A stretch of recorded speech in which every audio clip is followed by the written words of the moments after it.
મોરબીમાં છેલ્લા કેટલાક સમયથી ખેડૂતોનું વિરોધ પ્રદર્શન ચાલી રહ્યું છે, પણ સવાલ એ છે કે આખરે ખેડૂતોની મુખ્ય માંગ શું છે? આ જ સવાલનો જવાબ જાણવા માટે અમારી ટીમ પહોંચી હતી સીધી જ ગ્રાઉન્ડ ઝીરો પર. સ્થાનિક ખેડૂતો અને લોકો સાથે વાતચીત દરમિયાન જાણવા મળ્યું કે સરકાર અને પ્રોજેક્ટ સાથે સંકળાયેલી કંપનીઓ દ્વારા ખેડૂતોને વળતર અને અન્ય સુવિધાઓ આપવામાં આવી રહી છે. જો કે કેટલીક કંપનીઓની કામગીરી અને નીતિઓ સામે ખેડૂતોમાં અસંતોષ જોવા મળી રહ્યો છે. આંદોલન કરી રહેલા ખેડૂતોની મુખ્ય માંગ છે કે અન્ય કેટલાક રાજ્યોની જેમ ગુજરાતમાં પણ 4 ગણું વળતર મળવું જોઈએ. અમારા અન્ય રાજ્યના વળતરના મુદ્દે રિસર્ચમાં સામે આવ્યું કે અન્ય રાજ્યમાં 4 ગણું વળતર જમીન ખરીદી માટે છે, પરંતુ બીજી તરફ સરકારના હાલના નિયમો મુજબ આ પ્રોજેક્ટમાં ખેડૂતોની જમીન ખરીદવામાં આવતી નથી. જમીનનો માલિક ખેડૂત જ રહે છે અને કંપનીને માત્ર મર્યાદિત સમય માટે ઉપયોગનો અધિકાર મળે છે. ટાવર માટે મર્યાદિત વિસ્તારનો ઉપયોગ થાય છે, જ્યારે બાકીની જમીનમાં ખેડૂત ખેતી ચાલુ રાખી શકે છે. અમારી મુલાકાત દરમિયાન એવા ખેડૂતો પણ મળ્યા જેમની જમીનમાંથી ટ્રાન્સમિશન લાઈન પસાર થઈ રહી છે. તેમનું કહેવું છે કે તેઓ સરકારના નવા પરિપત્ર મુજબ મળેલા વળતરથી સંતુષ્ટ છે. કેટલાક ખેડૂતોને વળતર મળી પણ ચૂક્યું છે, જ્યારે બાકીના ખેડૂતો હજુ રકમની રાહ જોઈ રહ્યા છે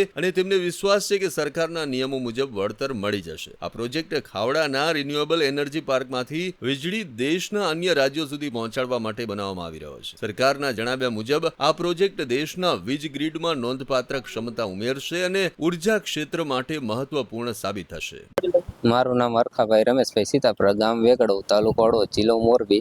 પણ અત્યારે જે તમને વળતર મળ્યું છે એનાથી તમે ખુશ છો કે શું? એનાથી ખુશ તો છીએ, પણ થોડું વધારે આપે તો સારું.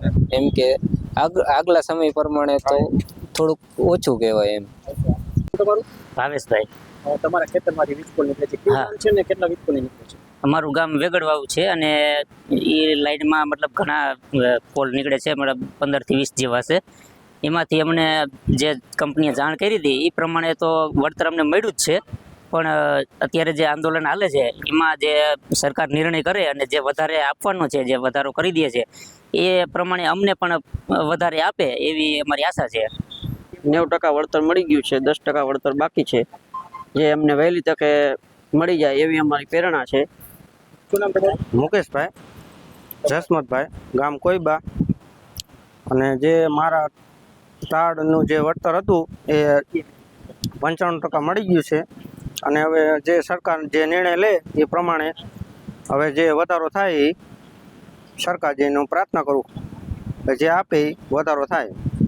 ગ્રાઉન્ડ પર બે અલગ અલગ ચિત્રો સામે આવ્યા. એક તરફ વધુ વળતરની માંગ સાથે વિરોધ કરી રહેલા ખેડૂતો છે, તો બીજી તરફ સરકારના વળતરથી સંતુષ્ટ એવા ખેડૂતો પણ છે જેમણે પ્રોજેક્ટને સ્વીકાર્યો છે. જ્યારે આટલો મોટો પ્રોજેક્ટ કે જે આપણા દેશની ઉર્જા સંસાધનમાં વધારો કરશે એનો વિરોધ માત્ર થોડા ખેડૂતોને જ કેમ છે? ખેડૂતોએ જ્યારે જરૂર પડે ત્યારે કેનાલ, ડેમ, રસ્તાઓના બાંધકામ જ્યારે ભૂતકાળમાં પણ થયા ત્યારે આગળ આવીને દેશના વિકાસ માટે પોતાની જમીનો આપી છે. આજે અહીંયા પણ અમે ગ્રાઉન્ડ લેવલ પર જઈને જોયું તો થોડા ખેડૂતોને જ વિરોધ છે, બાકી લોકોને વળતર પણ મળી ગયું છે. હવે સૌથી મોટો સવાલ એ છે કે જો ઘણા ખેડૂતો વળતર સ્વીકારી ચૂક્યા છે તો વિરોધ હજુ કયા ચોક્કસ મુદ્દાઓને લઈને ચાલુ છે? આ સવાલનો સ્પષ્ટ જવાબ મળી નથી રહ્યો. તો શું આ વિરોધ સાચો થઈ રહ્યો છે કે કોઈ પાવરફુલ વ્યક્તિ છે આની પાછળ? આનો જવાબ તો આવનારો સમય જ આપી શકશે.